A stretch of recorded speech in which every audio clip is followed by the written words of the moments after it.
It's time to get in the game.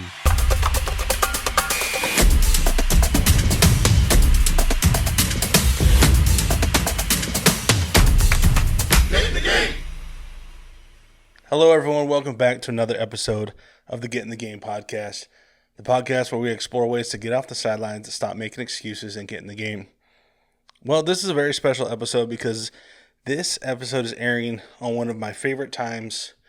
I wouldn't say of the year, but out of every 4 years. And this year is a little different because it's actually been 5 years instead of 4. And I am talking about the Olympics. I love watching the Olympics. Any sport, it doesn't matter, because as I've mentioned before in other podcasts, I love competition. I love watching people at their best. I love to watch people and athletes do what they've trained to do their entire lives. And it's just exciting as we can just watch the Olympiad and all the different games and sports that are happening and get behind our favorite athletes, our favorite teams. Yes, it's done by countries, but that doesn't mean that we don't have people that we're rooting for on other countries' teams. But obviously, the spirit of it is to get behind your own nation and hope that they do the best. And that's what I'm really hoping for. I'm hoping that the best athletes and the best attitudes and everything come out in the field of sport, and it's just it comes out without a hitch, and people really get to showcase their talents and the love that they have for not only their nation but their sport, and just being great representatives of it. It is going to be a little different this year if you guys have been paying attention at all. Just a few weeks ago, Japan, Tokyo, the International Olympic Committee decided that they are not going to let fans at the sporting events, so it will be a little different. It will kind of be the way that things were here in America and around the world last year in 2020 during sports. But for me, that's not going to deter my want to watch what's happening. Like I said, I love to watch this. It's my favorite time when it comes around every 4 years. I'm definitely a fan of the Summer Olympics more than the winter, but there's still some great games in the Winter Olympics, and I'm really looking forward to it. This is coming out. This episode's coming out on Friday today, which is the day of opening ceremonies. There have been some sports that have already started because it takes a little longer than the allotted 14 or 17 days or whatever it is that it takes to get it done. But the opening ceremonies will be today, and like I said, I really look forward to it. Being that this podcast is called Get in the Game, we're going to talk about what it takes to be in the game, what it takes if you want to be successful. And there is the verse we're going to kind of stick with today is found in 1 Corinthians, and it talks about sport. It also talks about us as Christians and what we need to do in our life as we follow Christ. So it's in 1 Corinthians, it's chapter 9, verses 24 through 27, and I'm just going to read it to you, and then we'll kind of unpack it a little bit, and then I'll just kind of talk about some different stuff and different examples of athletes or other people who give examples of athletes and what it takes. And so right here in 1 Corinthians 9, 24 through 27, starts off, "Do you not know that those who run in a race all run, but only one receives the prize? Run in such a way that you may win. Everyone who competes in the games exercises self-control in all things. Then they do it to receive a perishable wreath, but we an imperishable. Therefore, I run in such a way as not without aim. I box in such a way as not beating the air. But I discipline my body and I make it my slave, so that after I preach to others, I myself will not be disqualified." That, as Christians, is pretty convicting because it says that we run our race, we do what we're doing not for a perishable crown, but for one that's imperishable, that will never go away.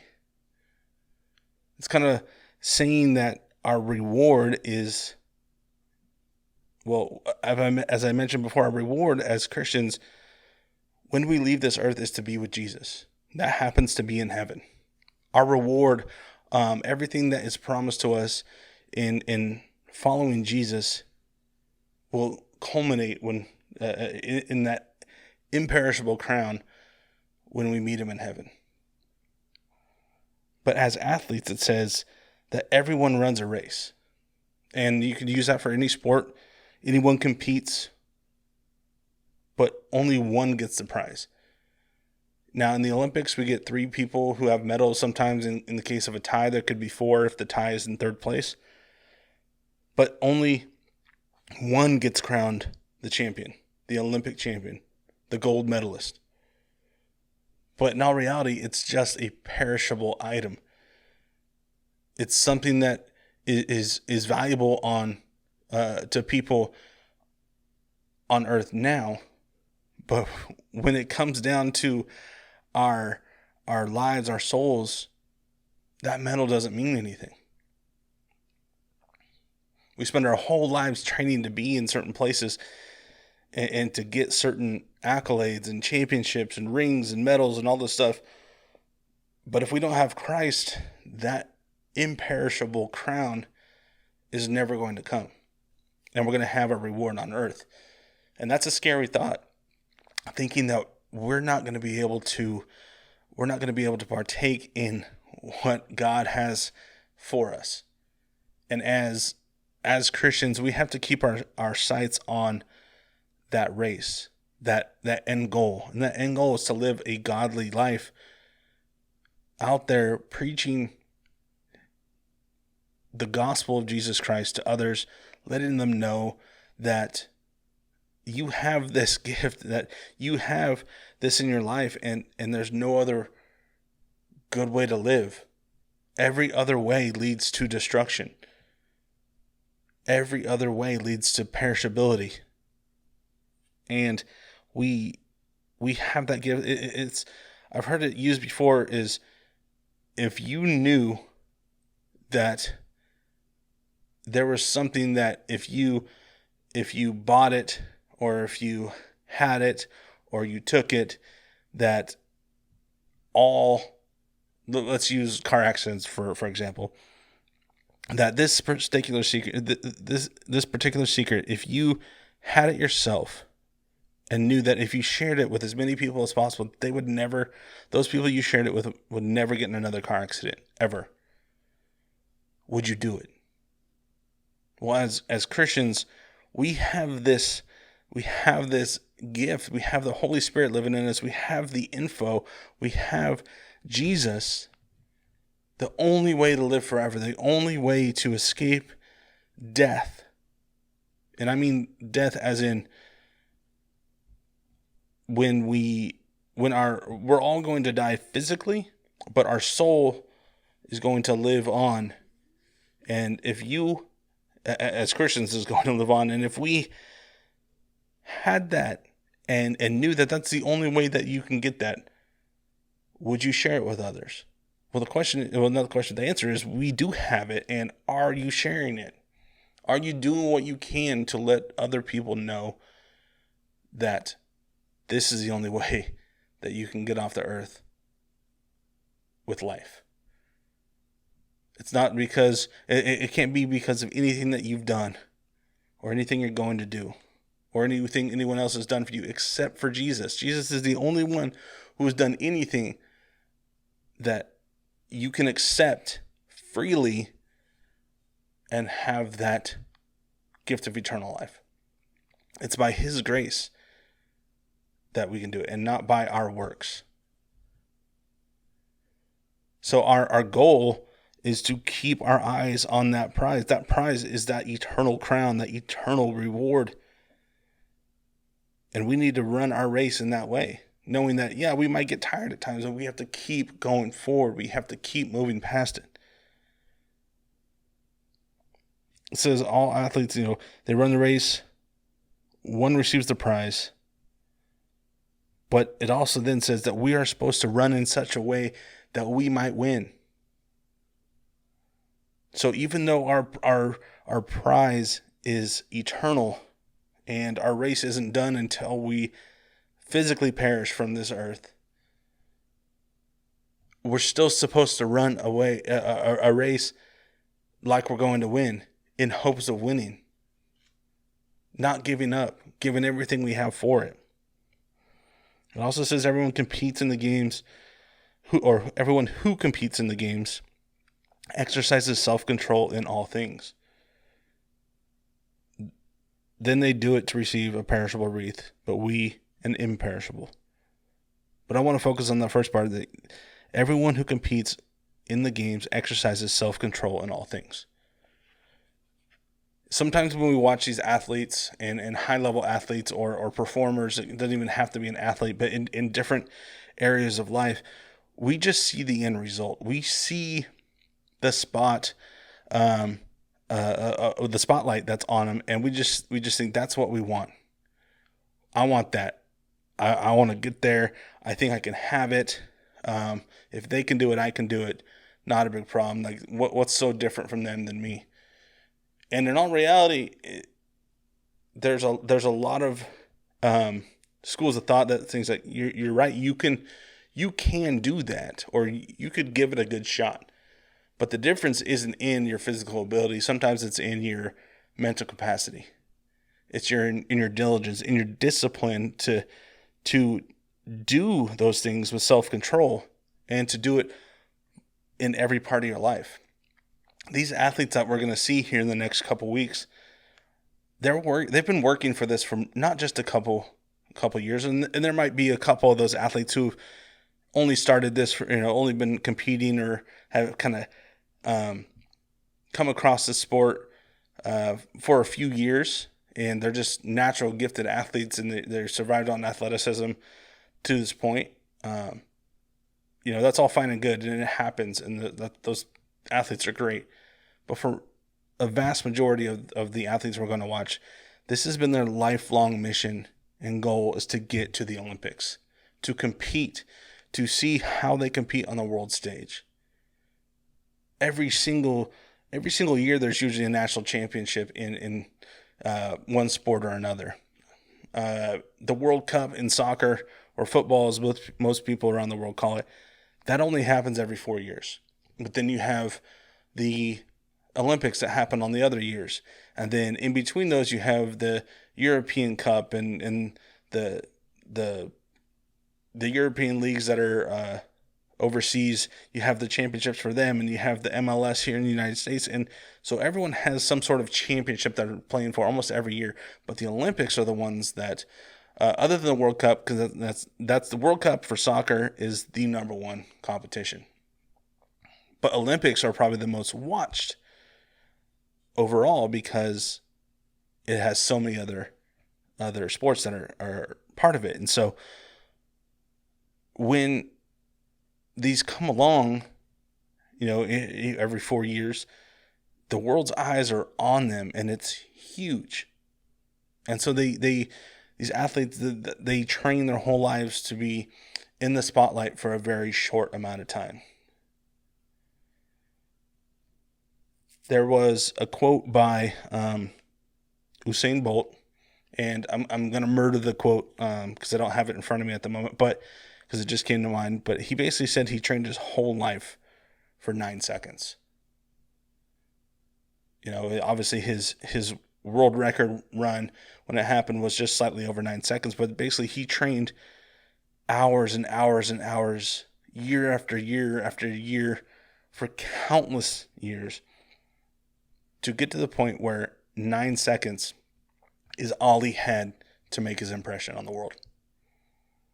9 seconds is all he had to show the competition, the world, himself, that he had what it takes. And a lot of people aren't willing to do that. It's kind of like that picture of the iceberg, if you've ever seen it. It shows that basically like it's a whole picture of an iceberg from the top to the very bottom, and obviously 90% of the iceberg is underwater. And there's a little caption that says, like, this is what most people see: success, fame, money. And then on the bottom half, or half, the bottom portion from the water line to the bottom of the iceberg, it shows all the things that it took to get there. Determination, self-control, discipline, hard work, blood, sweat, tears, insert whatever you want to there. But they're willing to do it in order for that little portion to show. And I think that's what Usain Bolt was talking about, how I trained my whole life to show the world 9 seconds. And we're going to see that on display this week. If you're a fan of the Olympics or a fan of sport or competition, you're going to see that this week. But the question is, are you willing to put in the work for whatever you're doing, whatever part in life that you're going for, whatever game it is for you that you're getting into? Are you willing to put in the work it really takes to be successful in it? I was scrolling through Instagram the other day, and I came to a short little video, and it's funny. It was actually by Jay-Z, the rapper, and he had a great quote about what it takes to get to a certain place. And I'm going to play it for you here. I'm going to play the sound for it here in a second, and I just want you to listen to it and kind of take it in and hear what he's actually saying. And hopefully, I'll recap it, but hopefully you get what he's saying and it really hits home, because it did to me. It was actually one of the people that I follow. He's a coach. He's a softball coach. And he posted this. It's kind of like a repost of something that Jay-Z said. And because this guy is a softball coach and a pretty successful one, obviously it showed up on mine, but I liked it. I shared it with my wife because it definitely correlates to other points, other areas of life, other professions. Are you willing to are you willing to put in the work to be great? And so without further ado, I'm going to play it right here for you. So I'll be quiet and I'll let Jay-Z talk. 1 second. There it is. Let me go back real quick. All right.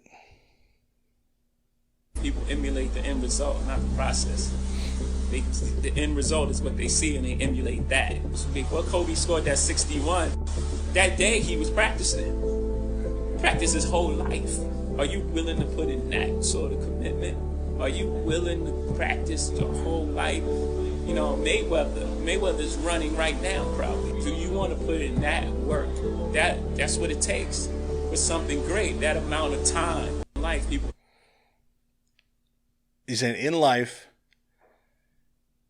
the amount of work people put in to get where they are, people don't want that. All people see is what I said, the iceberg. All people see is the success. All people want is the fame and the money and all the accolades that go with it. But no one wants to put in the work.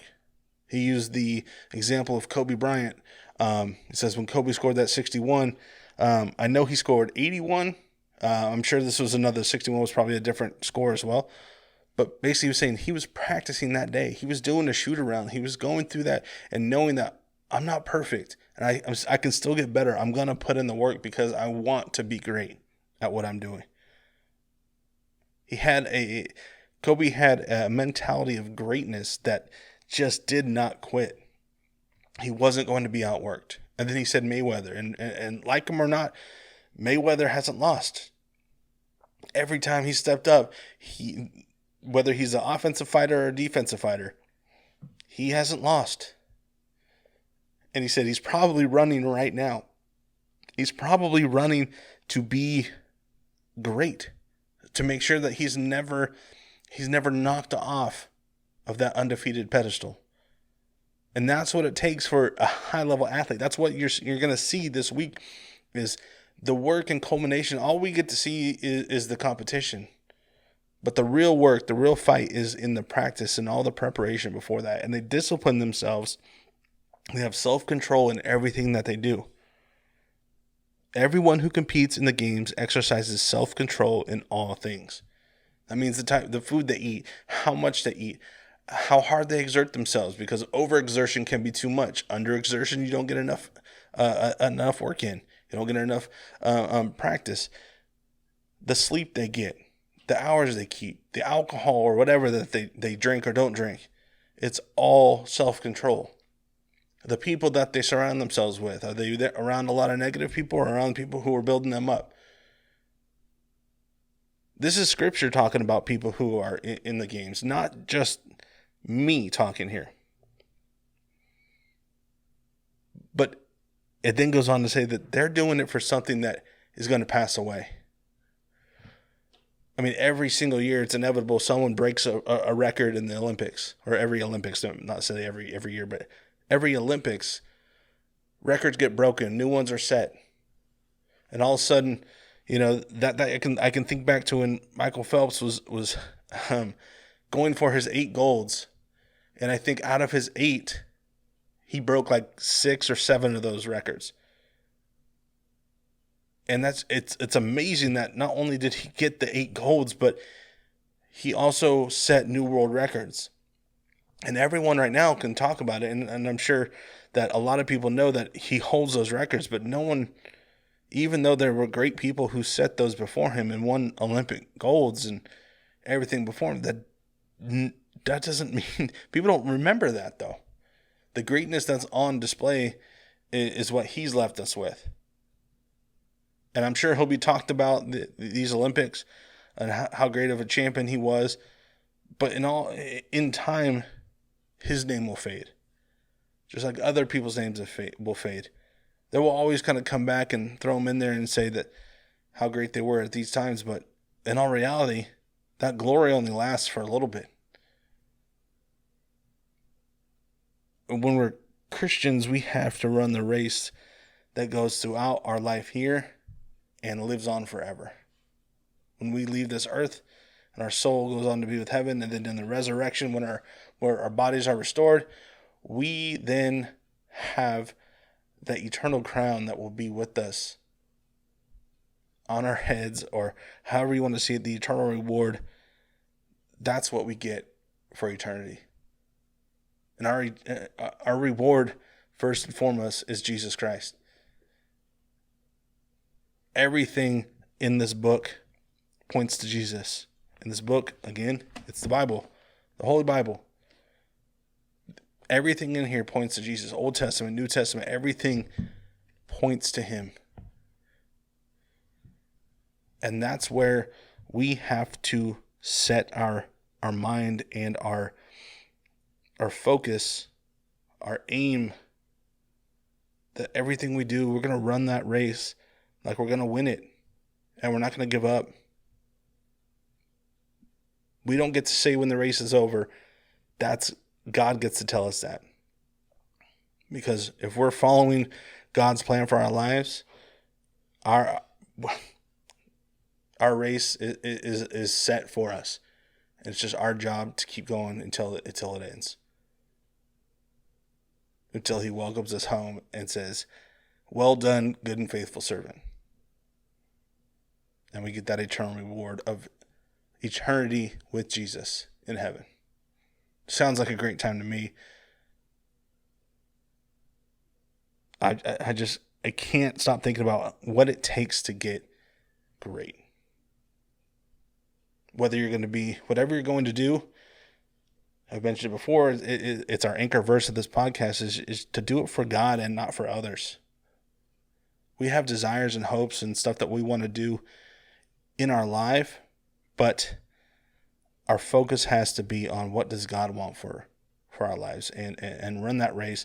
Do it for him. And if you're willing to put that forward and do it for him, he's going to make you successful, because you're going to be aligned with him. He's going to make you successful in those plans. If it's your gift to be, and your mission and God's will for your life to be a world-class athlete, and you're doing it for him, that doesn't mean necessarily you're going to win everything or you're going to be a champion or anything like that, but he's going to bless that and take you places with that. If your gift is coaching, or if your gift is business, or if your gift is leading, and you're doing it for him and not for anyone else, not for worldly treasures, He's going to bless it.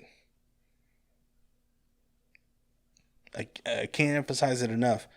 When we run the race that He has set for us, not our own race, we will be blessed. Either on this side of eternity or on the other side. And that's the hope and the assurance that I have moving forward, that as long as I'm doing it for Him, I'm on the right track. And I'm okay with that.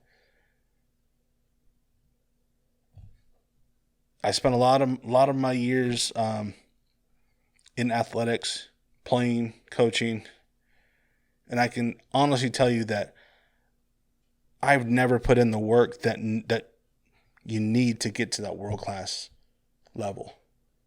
I've loved coaching, loved playing. Even to this day, say I wish I could still be doing it. But have I ever been willing to put in the work for it? And I can honestly say I haven't. I wasn't willing to. Whether there were other things I wanted to do, or whether it's somewhere inside of me I told me maybe I wasn't good enough, even though I wish I could still play. I wasn't willing to put in everything it needed to be. I didn't have self-control in all things to get there. But I will tell you this. In my Christian walk, I'm not perfect, but I'm working towards it. I'm never going to reach perfection here on earth. But the race that God has set forth before me, I'm going to run it. And I'm going to run it like I'm going to win it. Because it's my race. It's not your race. It's not someone else's. God has a race for you. And you are set out there to run it. And you're supposed to run it like you're going to win it. Don't let yourself down. But more importantly, don't let God down by deviating from that and deciding that race isn't good enough for you. Put your life in Jesus' hands and let Him guide you. Let Him give you the strength to run that race, to get through it. I'm going to leave it right there. But again, I watch. I encourage you to watch the Olympics. Have fun doing it. It's a great time. It's a great opportunity to just take in the beauty of sport. For that, to rally together with fellow countrymen and women and just enjoy sport. That's what it's meant for. But more importantly, take a look at those athletes and see what they've put into it and say, am I willing to put that same effort in whatever it is I'm doing to be great? Am I willing to put that kind of effort in for God so that He will make my plan succeed and I'll be able to be an influence to others and bless others around me, including my family, my friends, and just anyone I come in contact with? It's a challenge. It's tough, but that's what was on my mind this week as the Olympics got closer, and I just I'm so excited because I like I said, I love watching it. But I was thinking, how do I relate it back? It's that work. Are we willing to put in that work? And I'm working on it in terms of personal stuff, but in terms of my Christian walk, which it does include my vocation, my job, everything else in my life. I'm working at it, but it's my race, and I plan on winning it, and I hope you plan on winning your race too. Thanks for watching. If you haven't already, go to YouTube, subscribe, share, like, do everything. Honestly, let's try and get this out to as many people as possible. So share it with your friends. If you see it on Facebook or Instagram, share it with friends. Let's get it out and just get God's word out and encouragement to other people, because I don't do it for likes and subscriptions, even though that's what I'm asking for. I do it because I want God's truth to reach other lives, people who may not hear it. I want to be able to say that, hey, you know what, or people to see it and say, he seems like a fairly normal person, or hey, I know my friend who shared this with me is normal, and I say normal, but what I mean is like, hey, there's something with them, like, you know, obviously they have this kind of faith, or, you know, they are enjoying it.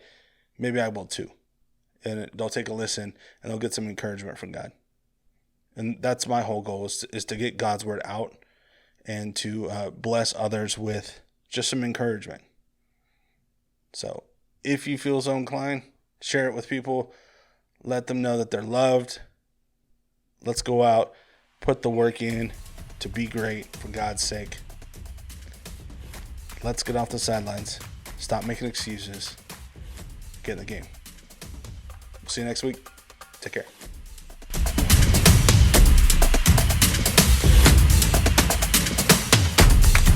Get in the game. Thank you for listening to the Get in the Game podcast.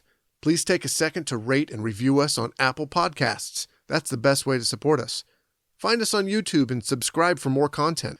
If you would like for us to pray for you, or if you have topics that you would like us to tackle in upcoming episodes, email us at getinthegamepodcast@gmail.com. That's getinthegamepodcast@gmail.com. Or hit us up on Twitter and Instagram at getinthegamepc. If you've experienced getting off the sidelines and getting into the game yourself, please let us know. And remember, it's time to get in the game.